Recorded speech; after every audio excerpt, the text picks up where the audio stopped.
Hello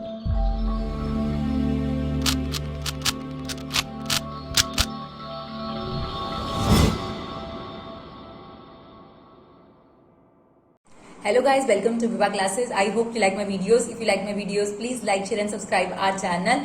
जैसा कि आप लोगों का बिजनेस स्टडीज का एग्जाम आने वाला है, तो हमने सोचा क्यों ना हम अपने विवा फैम की बिजनेस स्टडीज में मदद करें। तो हम लोग रोज आपके पास टेस्ट पेपर अपलोड करेंगे, आप उन्हें ट्राई करिएगा और अगर आपको कोई भी दिक्कत आती है कि आपके आंसर ठीक है या नहीं है, तो हम वीडियो लेकर आएंगे और हम वीडियो में थोड़ा डिफरेंट तरीके से आपको इसको करेंगे। जैसे फॉर एग्जाम्पल, अगर फर्स्ट क्वेश्चन में कोई भी एक टॉपिक पर आंसर है, तो हम उस पूरे टॉपिक को आपको वीडियो में एक्सप्लेन करेंगे सो दैट आप वो पूरा टॉपिक जो है अच्छे तरीके से एक्सप्लेन कर जाए।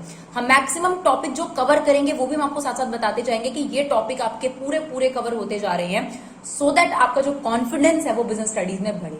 तो all the best. I hope आप लोगों ने ये क्वेश्चन पेपर ट्राई कर लिया होगा और अब आप मेरे साथ आंसर्स चेक कर रहे हैं कि इसके आंसर्स कितने ठीक है आपके। तो सबसे पहला क्वेश्चन था हमारा, Himanshu purchase new car from a Galaxy motor for 25 lakh. Okay, he was offered free insurance for the first year and 3 free services after the car had covered 5,000, 10,000 and 15,000 kilometer. When Himanshu took the car for first free service, he has told that car was not new and the first services had already been availed. He felt cheated and filed complaint in district commission. तो हमें पता है कि 1 करोड़ तक की जो commission है, 1 करोड़ तक की जो कंप्लेंट है वो आप जो है डिस्ट्रिक्ट कमीशन में फाइल कर सकते हैं। तो 25 लाख रुपीस की ये आपके पास कार थी और ऑब्वियसली फर्स्ट अभी सर्विस के लिए हिमांशु जाता है, उसको ऐसा कहा जाता है कि ये कार पुरानी है और आप फर्स्ट सर्विसेज ले चुके हैं, तो चीटेड फील करता है और वो डिस्ट्रिक्ट कमीशन में कंप्लेन करता है। डिस्ट्रिक्ट कमीशन का फिर ऑर्डर आता है, being not satisfied with the decision of district commission after 2 months he decided to file an appeal against can he।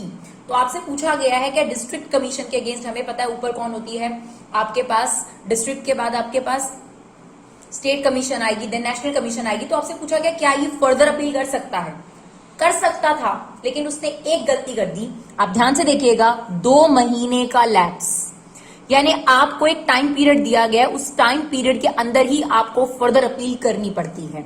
ठीक है, हमें ये भी पता है कि 3 टायर मशीनरी क्या है कंज्यूमर कोर्ट में कंप्लेंट करने की। क्या 3 टायर मशीनरी है? District forum, then state commission, then आपके पास नेशनल कमीशन। जो केसेस नेशनल कमीशन में जाते हैं डायरेक्टली और वो सेटिस्फाइड नहीं होते उनके ऑर्डर से, तो उनको अप्रोच करने के लिए सुप्रीम कोर्ट लास्ट ऑप्शन है। राइट, ऐसा नहीं कि आप डिस्ट्रिक्ट फॉरम के सेटिस्फाइड नहीं है तो आप स्टेट में चले गए, स्टेट से सेटिस्फाइड नहीं है तो नेशनल में चले गए, नेशनल से सेटिस्फाइड नहीं है तो सुप्रीम कोर्ट। मतलब क्या सुप्रीम कोर्ट ये कहेगा कि बाकी सभी जजेस जो हैं वो बेकार हैं? तो नहीं, सिर्फ जो नेशनल कमीशन में कंप्लेंट आती है, अगर वो आपको लगता है कि आप उनके ऑर्डर से सेटिस्फाइड नहीं है तो आप उसके लिए फर्दर नेशनल कमीशन में जा सकते हैं। तो यहां पर हमारा सवाल ये था, क्या हिमांशु फर्दर अपील कर सकता है? तो उसने जो टाइम पीरियड था, जिसको लिमिटेशन पीरियड बोलते हैं, उस लिमिटेशन पीरियड को क्रॉस कर दिया। तो no, Himanshu can not appeal to state commission, it should be within 45 days. यानी अगर डिस्ट्रिक्ट कमीशन के आप ऑर्डर से सेटिस्फाइड नहीं होते तो 45 दिन के अंदर आपको कंप्लेंट करनी पड़ती है, जबकि हिमांशु 60 दिन बाद जाता है, यानी 60 डेज बाद। अब इसके साथ साथ आप और चीजें भी याद कर लो, डेज याद करो तो सभी के डेज याद कर लो, सो दैट आपको ये टॉपिक पूरा क्लियर हो जाए। अगर ऐसा कोई क्वेश्चन आता है स्टेट का हटाकर डिस्ट्रिक्ट कमीशन का या किसी और का, तो आपको याद रहे। तो डिस्ट्रिक्ट कमीशन के ऑर्डर से सेटिस्फाइड नहीं हो तो स्टेट कमीशन में 45 डेज के अंदर अंदर अपील करनी है। अगर स्टेट कमीशन के ऑर्डर से सेटिस्फाइड नहीं हो तो नेशनल कमीशन में 30 डेज में आपको अपील करनी है, और अगर नेशनल कमीशन के ऑर्डर से सेटिस्फाइड नहीं हो तो सुप्रीम कोर्ट में 30 डेज के अंदर आपको जो है अपील करनी है। तो पहला 45 डेज है, बाकी सब 30 डेज है। तो इस तरीके से आपने अपने नोट्स बनाने हैं सो दैट आपको एक टॉपिक पूरा क्लियर हो जाए। यानी अगर कंप्लेंट का डेज आएंगे तो हमें पूरे तरीके से याद होगा। अब नेक्स्ट क्वेश्चन क्या था, the stock exchange perform many vital function in today's commercial world, explain any 3। कुछ क्वेश्चन आपके डायरेक्ट आएंगे, बाकी सारा केस स्टडीज वाला पेपर होगा आपके पास, क्योंकि अभी तक तो पैटर्न यही था। मे भी हो सकता है कि आपकी सारी केस स्टडीज भी हों, बट हम ये मान के चल रहे हैं कि जैसे सीबीएसई पहले पेपर बनाती थी, कुछ क्वेश्चन डायरेक्ट और कुछ क्वेश्चन आपके पास जो है केस स्टडी बेस्ड। और पहले देखिए सबसे इंपॉर्टेंट आपको टॉपिक आना चाहिए, तभी आप केस स्टडी को ढंग से पढ़ सकते हैं। तो बच्चे क्या करते हैं, डायरेक्ट केस स्टडी डील करना शुरू करते हैं, वो गलत अप्रोच है। सबसे पहले कंसेप्ट क्लैरिटी करिए। अब मान लीजिए कि अगर आपको ये 3 टायर मशीनरी के बारे में बहुत अच्छे से नॉलेज थी तो आप इसका जवाब बड़े आराम से दे सकते थे, ठीक है ना। बस ये सिचुएशनल हो जाता है और कुछ भी नहीं होता। तो अब आपको कहता है स्टॉक एक्सचेंज के फंक्शंस बताइए, आपको 3 एक्सप्लेन करने हैं 3 मार्क्स में, लेकिन हम आपको कोशिश करेंगे कि सारे बताएं सो दैट आपका ये टॉपिक पूरा ही फिनिश हो जाए। तो फंक्शंस ऑफ स्टॉक एक्सचेंज, तो हमने पढ़ा है स्टॉक एक्सचेंज सेकेंडरी मार्केट होती है। ये कौन से चैप्टर में है? फाइनेंशियल मार्केट चैप्टर में। फाइनेंशियल मार्केट अगर आपको याद हो तो फाइनेंशियल मार्केट में दो मार्केट होती है, एक मनी मार्केट और एक कैपिटल मार्केट।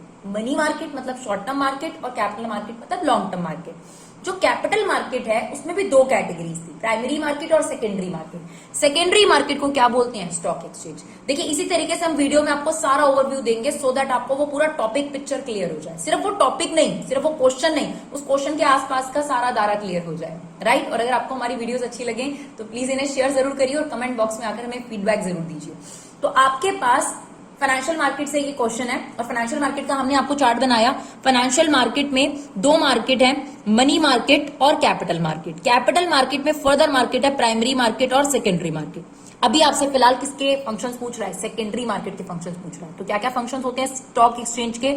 सबसे पहला है प्रोवाइडिंग लिक्विडिटी एंड मार्केटेबिलिटी। ये किस तरीके से?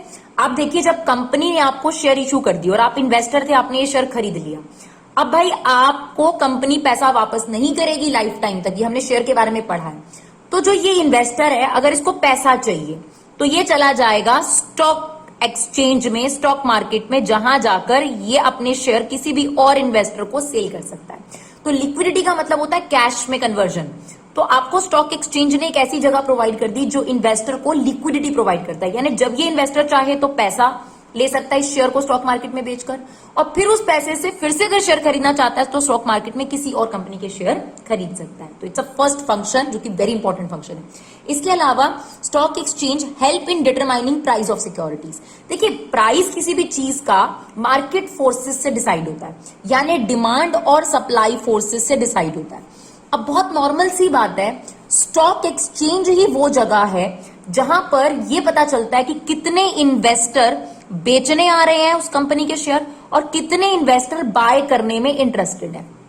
ठीक है, स्टॉक एक्सचेंज में सारा डेटा इकट्ठा हो जाता है कि ये देखिए इतने लोग आज, अगर मान लीजिए किसी भी कंपनी के 5000 इन्वेस्टर जो हैं वो बाय करना चाहते हैं इस कंपनी के शेयर और सेल करने वाले सिर्फ 200 लोग हैं उस कंपनी के शेयर, तो बहुत क्लियर है अगर डिमांड ज्यादा है, बाइंग ज्यादा है, तो उस कंपनी का शेयर का प्राइस बढ़ जाएगा। तो ये जो डेटा है कि किसी भी कंपनी का शेयर का प्राइस बढ़ रहा है, आपने सुना होगा निफ्टी बढ़ रहा है, सेंसेक्स बढ़ रहा है, किसी कंपनी का शेयर प्राइस बढ़ रहा है या गिर रहा है, ये कहां से पता चलता है? डिमांड और सप्लाई। और ये डिमांड और सप्लाई का आइडिया कहां से होता है? हमें स्टॉक एक्सचेंज से। तो दूसरा important function help in determining price of securities, right. इसके बाद एंश्योर सेफ्टी ऑफ ट्रांजैक्शन, क्योंकि स्टॉक एक्सचेंज पर सेबी का कंट्रोल है, securities exchange board of India, which is established by government of India. तो ये एश्योर करती है कि जो इन्वेस्टर्स हैं उनको किसी भी तरीके से ब्रोकर्स या कंपनी ठगे नहीं, फ्रॉड ना करें। तो इसीलिए कहा जाता है कि स्टॉक एक्सचेंज में जो इन्वेस्टर अपने शेयर सेल परचेज कर रहे हैं उनको सेफ्टी की भी कहीं ना कहीं गारंटी होती है। तो सबसे पहले लिक्विडिटी सबसे इंपॉर्टेंट फंक्शन हो गया। सेकंड, प्राइस पता चलता है यहां पर शेयर का, प्राइस की डिस्कवरी होती है। Third, safety of transaction. Fourth, economic growth में मदद करता है। अब भाई स्टॉक एक्सचेंज का इकोनॉमिक ग्रोथ से क्या लेना देना? देखिए जैसे आपके शरीर के टेम्परेचर को मेजर करने के लिए थर्मामीटर का यूज होता है, ऐसे इकोनॉमी के जो टेम्परेचर है उसको मेजर करने के लिए स्टॉक एक्सचेंज का इस्तेमाल होता है। इसलिए स्टॉक एक्सचेंज को बैरोमीटर ऑफ इकोनॉमी भी बोलते हैं। यानी अगर आपकी देश का स्टॉक एक्सचेंज बढ़िया जा रहा है, स्टॉक एक्सचेंज बढ़िया जाने का मतलब है उसमें जो लिस्टेड कंपनीज हैं उनकी परफॉर्मेंस अच्छी है। अगर वो अच्छा परफॉर्म कर रही हैं, उनके प्रॉफिट्स अच्छे हो रहे हैं, तो ऑब्वियसली इंडस्ट्रीज अगर ग्रो करेंगी तो लोगों के पास इनकम ज्यादा जनरेट होगी, आउटपुट ज्यादा प्रोड्यूस होगा, सभी तरीके से आपके देश के लिए अच्छा है। क्योंकि इंडस्ट्रीज अगर ग्रो कर रही हैं, प्रॉफिट अच्छा हो रहा है, गवर्नमेंट को टैक्स बढ़िया मिलेगा, जो भी इंडस्ट्रीज में काम करते हैं उनकी एम्प्लॉयमेंट बढ़ जाएगी, आउटपुट बढ़िया प्रोड्यूस होगा, आपके देश की डिमांड पूरी करने में मदद मिलेगी। तो अल्टीमेटली जो स्टॉक एक्सचेंज है वो इंडस्ट्रीज का रिजल्ट एरिया होता है, जहां पे इंडस्ट्रीज के बारे में रिजल्ट पता चलता है। तो अगर स्टॉक एक्सचेंज बढ़िया जा रहा है, इसका मतलब उस देश की इंडस्ट्रीज अच्छा ग्रो कर रही हैं और इंडस्ट्रीज कहीं ना कहीं इकोनॉमी से रिलेटेड है। तो अगर स्टॉक एक्सचेंज बढ़िया जा रहा है तो इकोनॉमिक ग्रोथ को भी मेजर करने में स्टॉक एक्सचेंज मदद करता है। इसके अलावा ये एक पॉइंट है जिसमें बहुत सारे बच्चों को कंफ्यूजन रहता है, स्प्रेडिंग इक्विटी कल्ट। देखिए स्टॉक एक्सचेंज एश्योर करता है कि सभी लोग इन्वेस्ट कर सकें, मतलब ऐसा ना हो कि पर्टिकुलर स्टॉक एक्सचेंज में जाके कोई एक इन्वेस्टर जो है वो पब्लिक कंपनी के ज्यादा शेयर्स को अपने कब्जे में कर ले, सभी लोग शेयर्स खरीद सकें। कोई अगर एक पर्सन है जो ज्यादा किसी कंपनी के शेयर खरीदे जा रहा है और वो पब्लिक कंपनी है, तो तो सेबी इस पर पूरा ध्यान रखेगी और इस पर्सन को पकड़ेगी कि भाई तुम ऐसा कैसे कर रहे हो, क्योंकि पब्लिक कंपनी में तो public at a large share holder हो सकते हैं। तो इक्विटी कल्ट का मतलब है बराबरी फैलाना। स्टॉक एक्सचेंज पूरी कोशिश करता है सबके साथ बराबर का व्यवहार हो और सभी लोग बराबर इक्विटी शेयर्स में इन्वेस्ट कर सके, प्रेफरेंस शेयर्स में इन्वेस्ट कर सके, राइट। तो स्प्रेडिंग इक्विटी कल्ट। फिर है हमारे पास प्रोवाइडिंग स्कोप फॉर स्पेक्यूलेशन। देखिए अपने आप में स्टॉक मार्केट यानी स्टॉक एक्सचेंज ने अपने आप आपको एक बिजनेस दे दिया। कंपनी ने पैसे लिए, कंपनी ने अपना काम करना शुरू करा ए से, लेकिन उसके बाद भी बिजनेस खत्म नहीं हुआ। ए बी को बेचेगा, बी सी को बेचेगा, इस दौरान स्टॉक ब्रोकर को एक काम मिल गया कमीशन बेसिस का। तो स्टॉक एक्सचेंज ने उनको एक बिजनेस दे दिया जिस बिजनेस को बोलते हैं स्पेक्यूलेशन का बिजनेस। वो लोग क्या करते हैं, वो स्पेक्यूलेट करते हैं। स्पेक्यूलेट मतलब वो एक अंदाजा लगाते हैं कि इस कंपनी का शेयर बढ़ जाएगा या गिर जाएगा और उसी पर वो लोग अर्निंग करते हैं। तो इसे ही बोलते हैं स्पेक्यूलेशन का बिजनेस। जैसे देखिए इस तरीके से हम बोलेंगे इसको, ये लीगल जुए के तौर पे होता है। जैसे लॉटरी में आप कहते हो कि जीत जाएंगे, हार जाएंगे, और यही अंदाजा लगाने के लिए ही आपको उसके पैसे मिलते हैं। तो एक तरीके से जो स्टॉक एक्सचेंज है उसने स्पेक्यूलेशन का बिजनेस का स्कोप जो है बिजनेसमैन को प्रोवाइड करा। स्टॉक ब्रोकर्स के लिए एक जगह मिल गई, मतलब लोगों को एक और वर्क प्लेस मिल गया कि आप इस तरीके का भी काम कर पैसा कमा सकते हैं। तो ये थे इसके functions, liquidity, price discovery, safety, economic growth में मदद करता है, इक्विटी कल्ट फैलाता है और स्पेक्यूलेशन का बिजनेस इसने प्रोवाइड किया है। नेक्स्ट क्वेश्चन देखते हैं। Question number 3. A Limited is a large company engaged in assembling of AC. Recently, the company had conducted the time and motion study. Time study में क्या होता है, कितने टाइम में आपको ये पर्टिकुलर यूनिट्स बना लेनी चाहिए, और मोशन स्टडी होते हैं जिसमें हम जो फालतू के मूवमेंट्स होते हैं उनको एलिमिनेट करते हैं, right. And concluded that on an average a worker can assemble 10 AC in a day.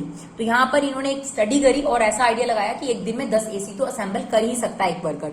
The target volume of the company in a day in assembling is 1000। और इसी वजह से कंपनी ने अपना टारगेट भी तय कर दिया, यानी अपना ऑब्जेक्टिव सेट कर दिया कि आपको पर डे इस कंपनी के अंदर 1000 यूनिट AC बनाने हैं। The company is providing attractive allowances to reduce labour turnover. Labour turnover क्या होता है, जब लेबर जो है वो कंपनी को छोड़ती है या एब्सेंट रहती है या कंपनी को फ्रिक्वेंटली छोड़ के जाती है। तो कंपनी ने प्रेशर दिया कि 1000 यूनिट बनानी है आपने पर डे, बट प्रेशर के साथ साथ उनको अट्रैक्टिव इंसेंटिव्स भी दिए ताकि वो कंपनी से छोड़कर ना जाए प्रेशर की वजह से। All the workers are happy. Obviously जब आपको आपके काम का पेमेंट मिलता है तो आप उसके लिए काम करने में कोई दिक्कत महसूस नहीं करते। Even then the assembly of AC per day is 8000 per unit only. 88,000 unit. तो आपका टारगेट क्या था 10,000, लेकिन एक्चुअल में कितना प्रोड्यूस हुआ, सिर्फ 8000 unit per day. To find out the reason, अब देखिए रीजन फाइंड आउट कर रहे हैं, कॉजेज फाइंड आउट कर रहे हैं। The company compared the actual performance of each worker, observe through CCTV that some of the workers are busy gossiping. ठीक है जी। अब क्वेश्चन क्या है, identify the function of management. Sorry यहाँ से थोड़ा सा डिलीट हो गया और मेरी राइटिंग थोड़ी सी ऐसी ही है, चला लीजिएगा, काम आ जाएगी आपके। क्वेश्चंस अच्छे हैं, ये प्रीवियस ईयर क्वेश्चंस हम लोग ले रहे हैं। Identify the function of management. कुछ स्टूडेंट्स से हम लोग सीखते हैं, तो कुछ स्टूडेंट्स हमें कहते हैं कि पहले हमें क्वेश्चन रीड कर लेना चाहिए फिर case study. That is a very good approach. तो ये अप्रोच आप बिल्कुल फॉलो कर सकते हैं, क्योंकि आपने क्वेश्चन अगर पढ़ा होगा तो आपका उस हिसाब से तैयारी हो जाती है। ठीक है, तो आप पहले अगर केस स्टडी है तो उसका क्वेश्चन रीड कर लो ताकि आपका फोकस रहे कि इसने पूछा क्या। तो इसने क्या पूछा, फंक्शन ऑफ मैनेजमेंट। तो फंक्शंस ऑफ मैनेजमेंट क्या होते हैं, planning, organising, staffing, directing, controlling, यानी इन्हीं में से कोई आंसर होने वाला है। तो आई होप आपको पता लग गया होगा। अगर आपने ध्यान से देखा है, मैंने कीवर्ड्स अंडरलाइन करे हैं यहाँ पर। सबसे पहले कंपनी ने अपना टारगेट सेट करा 10,000 यूनिट का, ठीक है। फिर कंपनी ने एक्चुअल परफॉर्मेंस मेजर करी 8,000 यूनिट की। फिर क्योंकि रीजन डेविएशंस रहा 2,000 यूनिट का, तो कंपनी ने एक्चुअल परफॉर्मेंस जब कंपेयर करा तो कंपैरिजन भी कर लिया और फिर रीजन भी ढूंढ लिया कि गॉसिपिंग हो रही थी, राइट। तो कौन सा फंक्शन है यहाँ पर, फटाफट से, it's a controlling function, right. फिर उसने आपसे कहा स्टेट दो steps in the process of function which are discussed above. तो कौन कौन से स्टेप्स यहाँ पर हुए हैं उनको आपने अंडरलाइन करना है। तो सबसे पहले सेटिंग परफॉर्मेंस स्टैंडर्ड, जिसके लिए उसने लाइन लिखा था कि हमने यहाँ पे टाइम स्टडी और मोशन स्टडी करी और target volume, that is what setting standard. तो ये पहला आपका स्टेप था कंट्रोलिंग के प्रोसेस का, first step setting performance standard. तो यहाँ पर कंपनी ने टारगेट वॉल्यूम 10,000 यूनिट रखा था। फिर मेजरमेंट ऑफ एक्चुअल परफॉर्मेंस होता है, जिसमें कंपनी ने ये मेजर करा कि आपके पास कितने यूनिट तैयार हुए हैं, 8,000। तो आपको लाइन कोड करनी है और नाम लिखना है, राइट। इसके बाद comparing actual with the standard, तो ये लाइन भी हमें लिखी हुई थी, that the company compared actual performance of each worker. और इसके बाद एनालाइजिंग डेविएशन, यानी कॉजेज भी ढूंढ लिए थे कंपनी ने, ऑब्जर्व थ्रू CCTV। बस इसका लास्ट स्टेप क्या होता है, यहीं तक यहाँ पर स्टेप है, इस केस स्टडी में यहीं तक स्टेप है, अभी करेक्टिव एक्शन लेना बाकी है। तो लास्ट स्टेप हमारा होता है कंट्रोलिंग प्रोसेस में करेक्टिव एक्शन। तो अब देखिए इस क्वेश्चन से आपको कंट्रोलिंग का प्रोसेस याद करना है। सबसे पहला स्टेप सेटिंग परफॉर्मेंस स्टैंडर्ड, दूसरा मेजरमेंट ऑफ एक्चुअल परफॉर्मेंस, तीसरा comparing actual performance with the standard, analysing deviation यानी कॉजेज ढूंढना किसी भी चीज के। और यहाँ पर दो तरीके की टेक्निक का इस्तेमाल करा जाता है, एक होती है क्रिटिकल पॉइंट कंट्रोल और एक होती है management by exception. Critical point control में क्या होता है, जो की रिजल्ट एरियाज होते हैं, जो सबसे ज्यादा आपकी परफॉर्मेंस को इंपैक्ट करें, सिर्फ उन्हीं को कंट्रोल करा जाता है। और जो आपके पास दूसरी टेक्निक होती है क्रिटिकल पॉइंट कंट्रोल के अलावा मैनेजमेंट बाय एक्सेप्शन, जिसको हम MBE कहते हैं या कंट्रोल बाय एक्सेप्शन भी कहते हैं, इसमें सिर्फ उन्हीं चीजों को कंट्रोल करा जाता है जो एक लिमिट से बियॉन्ड चले जाती हैं। जैसे एक लिमिट होती है आपके पास, उस लिमिट से बियॉन्ड चले जाएंगे, सिर्फ उन्हीं को कंट्रोल किया जाएगा।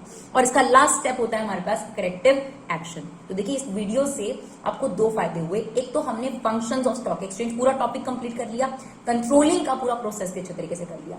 तो हम यही कोशिश करेंगे कि आपको एक क्वेश्चन दिया जाए, उस क्वेश्चन को नहीं कंप्लीट कराया जाए, उस क्वेश्चन से रिलेटेड जो टॉपिक है वो पूरा का पूरा आपका कंप्लीट हो जाए। चलिए देखते हैं next question. Question number 4, Mission Coach Limited is a large and creditworthy company manufacturing coaches for India railway. It now want to export these coaches to other countries and decided to invest in new high-tech machines. Since the investment is large, it require long-term finance. It decided to raise fund by issuing equity shares. The issue of equity share involved huge flotation cost. To meet the expenses of flotation cost, company decided to tap the money market. ठीक है जी, name and explain the money market instrument जो यहां पर चाहिए, what is the duration of this instrument, state any other purpose for which this instrument use. यानी अगर आपने इंस्ट्रूमेंट गलत पहचाना तो पूरा आंसर गलत हो जाएगा आपका, राइट। तो सबसे इंपॉर्टेंट आपको इसमें इंस्ट्रूमेंट पहचानना है। तो फिर से मैं आपके साथ डिस्कस करूंगी फाइनेंशियल मार्केट, ठीक है, जहां पर फाइनेंशियल एसेट का सेल परचेज होता है, उसमें होती है मनी मार्केट यानी शॉर्ट टर्म मार्केट और होती है कैपिटल मार्केट। कैपिटल मार्केट में दो होती है, प्राइमरी मार्केट और सेकेंडरी मार्केट। हमने सेकेंडरी मार्केट कवर कर ली इसी वीडियो के अंदर, पूरे फंक्शंस करें। अब मनी मार्केट क्या होती है, शॉर्ट टर्म लोन्स के लिए, जहां पर डिफरेंट इंस्ट्रूमेंट्स होते हैं। तो टोटल कितने इंस्ट्रूमेंट्स हैं हमारे पास, टोटल 5 हमारे पास मनी मार्केट इंस्ट्रूमेंट है। दैट इज कमर्शियल पेपर, ठीक है, जो कि लार्ज और क्रेडिटवर्दी कंपनीज के लिए यूज करा जाता है। ट्रेजरी बिल, जिसे जीरो कूपन बॉन्ड भी कहते हैं, जिसे आरबीआई इशू करती है सेंट्रल बैंक की रिक्वायरमेंट के लिए। कॉल मनी, जिसमें इंटर बैंक लोन होता है। और सर्टिफिकेट ऑफ डिपॉजिट, जिसे टाइट लिक्विडिटी के केस में इशू किया जाता है। और commercial bill, which is bill receivable, bill payable. ये 5 इंस्ट्रूमेंट्स होते हैं। इन 5 इंस्ट्रूमेंट के नाम अगर आपको याद है तो आपको यहां पर समझ आ जाएगा।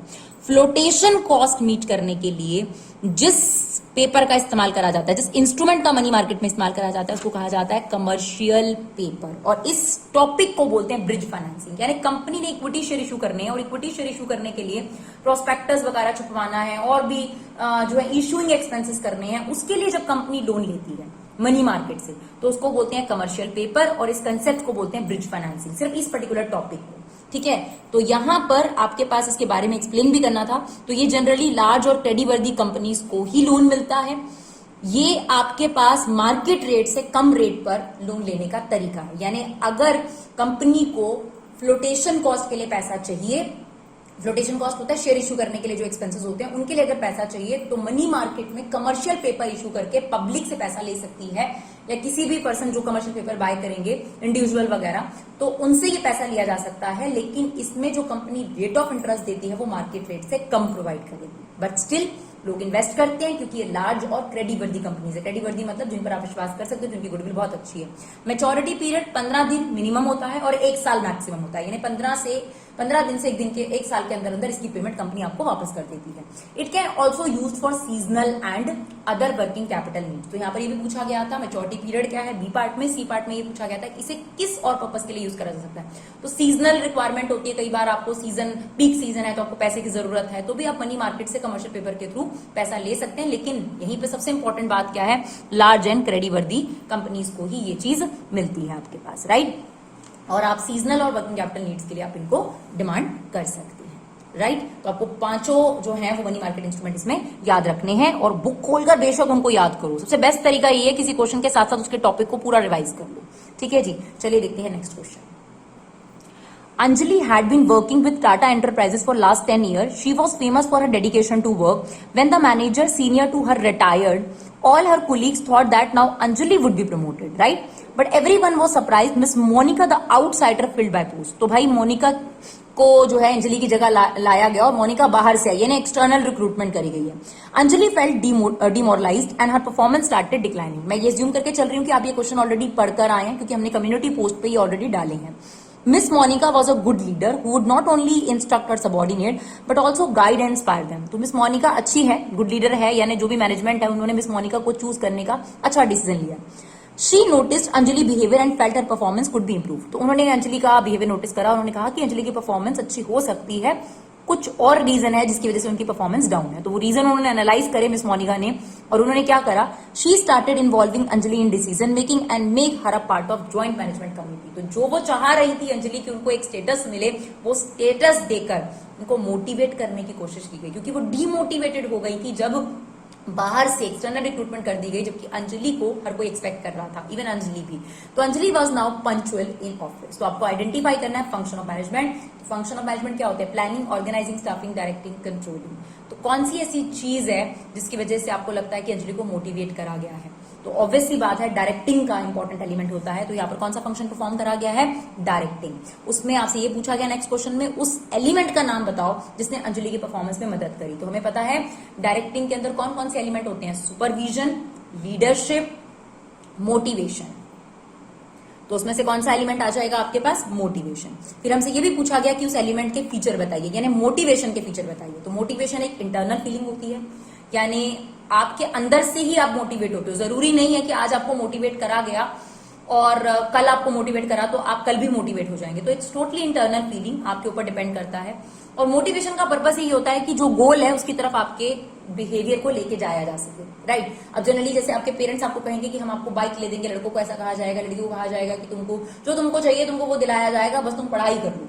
तो उन्होंने अपने गोल को मोटिवेट करके तुमको उस तरफ मोड़ दिया, right. Motivation can be positive और नेगेटिव, यानी जब आपको पनिशमेंट की बात करी जाती है तो वो नेगेटिव मोटिवेशन होता है, और जब आपको रिवॉर्ड की बात करी जाती है कि आपकी सैलरी बढ़ा दी जाएगी, आपको प्रमोट कर दिया जाएगा अगर आप अच्छा परफॉर्म करेंगे, तो वो पॉजिटिव मोटिवेशन है. लेकिन अगर आपको ये कहा जाता है कि आपको फायर कर दिया जाएगा अगर आप टारगेट कंप्लीट नहीं करेंगे, आपकी सैलरी कट कर दी जाएगी, तो ये नेगेटिव मोटिवेशन है. ठीक है. एंड लास्ट फीचर है मोटिवेशन का, ये बड़ा कॉम्प्लेक्स प्रोसेस है क्योंकि बहुत नॉर्मल सी बात है, आप पैसे से हर किसी को मोटिवेट नहीं कर सकते, स्टेटस से हर किसी को मोटिवेट नहीं कर सकते, क्योंकि जनरल प्रोसेस है. सेम इंसान भी आज जिस चीज से मोटिवेटेड है कल उस चीज से मोटिवेटेड नहीं रहेगा. तो it's a very complex process क्योंकि मोटिवेशन ह्यूमन बिहेवियर पर होता है और ह्यूमन बिहेवियर अपने आप में एक बहुत ही कॉम्प्लेक्स प्रोसेस है, राइट. चलिए देखिए लास्ट क्वेश्चन है हमारे पास, explain the process of staffing. तो यहाँ पर हमने डायरेक्ट क्वेश्चन लिया है, आपके पास बाकी केस स्टडीज ली हैं 4 और 2 डायरेक्ट क्वेश्चंस लिए हैं. अगर आप ये 2 डायरेक्ट क्वेश्चंस भी अच्छे से करके जाएंगे तो आपको केस स्टडी में डील करने में मदद मिलेगी. तो स्टाफिंग का प्रोसेस आई होप आपने लिखा होगा. तो सबसे पहला स्टेप क्या होता है? एस्टिमेटिंग मैन पावर रिक्वायरमेंट, यानी कितने लोग चाहिए, यानी वैकेंसी कितनी है. उसके लिए सबसे पहले करा जाता है वर्कलोड एनालिसिस और वर्कफोर्स एनालिसिस. वर्कलोड होता है कितने लोग आपको चाहिए काम करने के लिए, रिक्वायर्ड है, ठीक है. और वर्कफोर्स का मतलब होता है एक्चुअल लेबर कितनी लगी हुई है.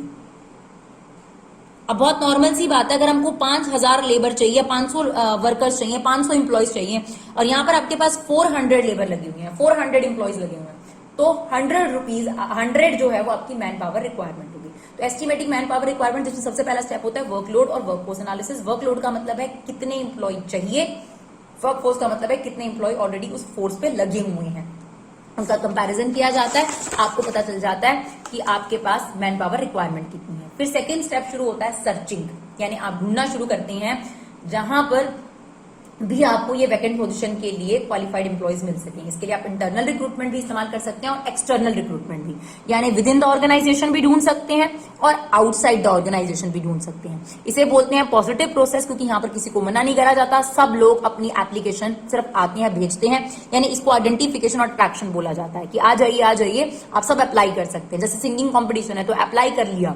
फिर आता है next step, that is selection.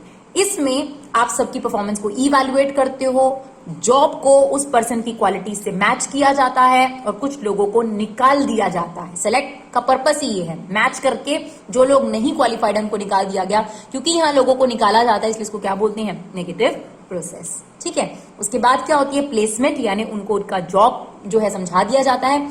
Orientation का मतलब होता है उनको उनके कुलीग्स और जो कंपनी है उसके बारे में इंट्रोडक्शन दी जाती है. That is what orientation all about.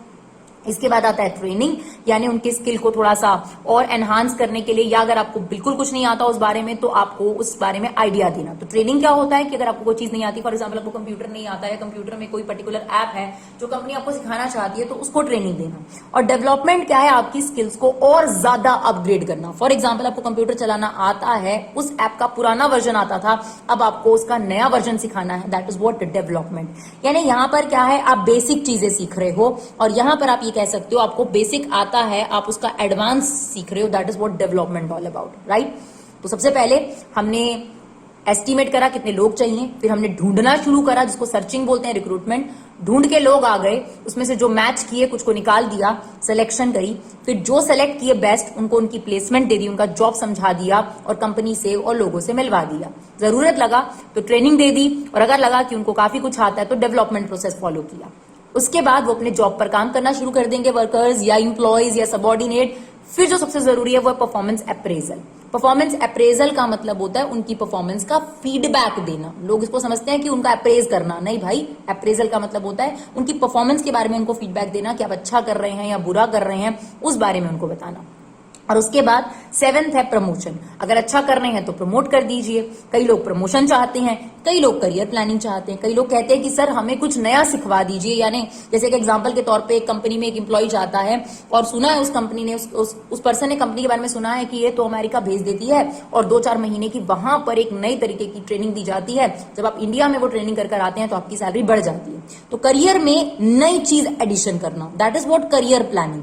जो उसको आता था वो तो उसको पता था कि वो ठीक से कर लेगा, लेकिन वो कुछ न्यू सीखना चाहता था, न्यू स्किल एडिशन करना चाहता था, that is what career addition. तो अगर मान लीजिए कि आप बीकॉम करके कंपनी में काम कर रहे हैं, ठीक है, अगर आप साथ में सीएस भी कर लेते हैं तो आपके पास उसमें एडिशन हो जाएगा सैलरी का। सीएस के साथ आप लॉ भी और ऐड कर ले, that is what career planning. यानी करियर में आप और चीजें ऐड करते रहिए।